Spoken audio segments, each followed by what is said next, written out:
Hello mummies and daddies. I have two reminders first of all, and then I have an important message.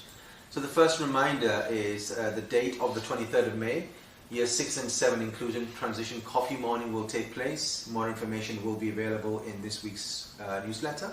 And then additionally, the secondary Metropole Week Without Walls, the sign-up closes on the 23rd of May. So it's important that the correct activities are signed up for a week beyond or Week Without Walls across our secondary school.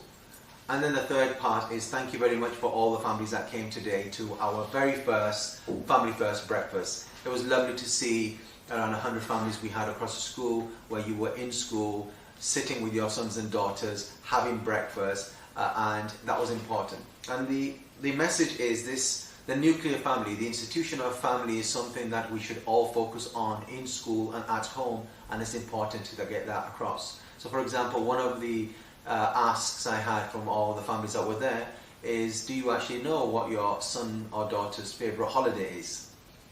And I told him my son's holiday, favourite one, is Japan. I didn't even have a clue about that, so then we had a conversation. Or what are your routines and rituals when it comes to dinner? Do you eat them separately? Or do you actually eat at a dinner table, whatever that dinner table may look like? Or does your son or daughter go to the room and quickly snack? Because we need to bring these traditions back. So again, in my household, it's a non-negotiable. We all eat dinner together. Whether my 24-year-old comes and visits us, or whether my 20-year-old or my 10-year-old or my 8-year-old boy, we all sit together. Even if you've eaten and you're not hungry, you still sit there and we have a conversation. And then we have a routine of what's the best thing that happened to you today, or what's the worst thing that happened to you today. And it just gives a sense check.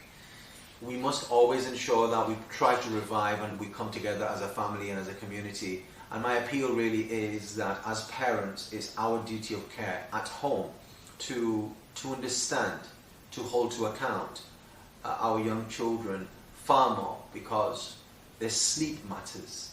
As parents, we need to recognize that they should be sleeping around 10 to 12 hours per day.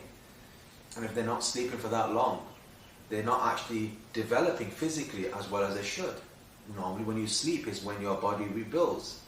And if they're only sleeping 6 hours because they are on the internet, that is an issue. That is not a pacifier. So me as a dad and as parents, we have a duty of care to our young people, our sons and daughters, when it comes to this. Screen time is another concern that we've looked at for quite some time and researched it heavily. Mobile phones. So my appeal and request will be, when it comes to this, and of course my colleagues will send this out in writing, to consider what age is appropriate to have mobile phones and smartphones and social media. And my appeal is to please, let's all be a bit more responsible when it comes to this. A 10-year-old or a 12-year-old doesn't really need smart tech. You need to be able to contact them in case of emergencies on buses, and for that you can have what you call light phones.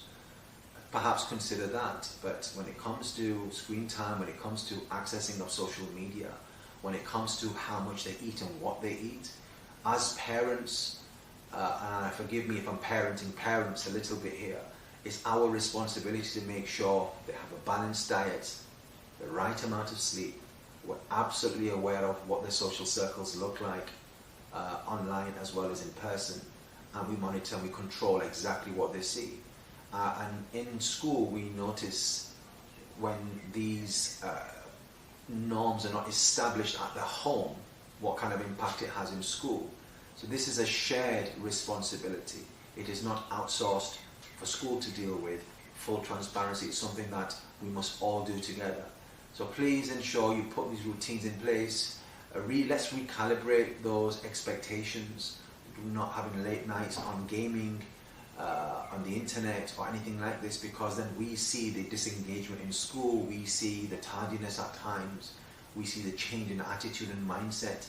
And our children are children. They might be 6 feet tall, but if they're 17 years old, they're still a child.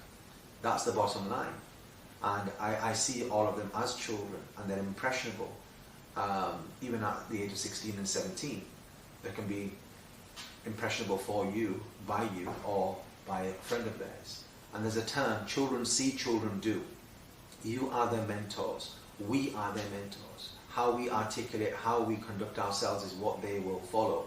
So parents as our partners, educators, let's come together to realign and recalibrate what happens at home with screen time, with food, with sleep patterns, with attitude and conduct and their social circles, and we will do the same in school. #community.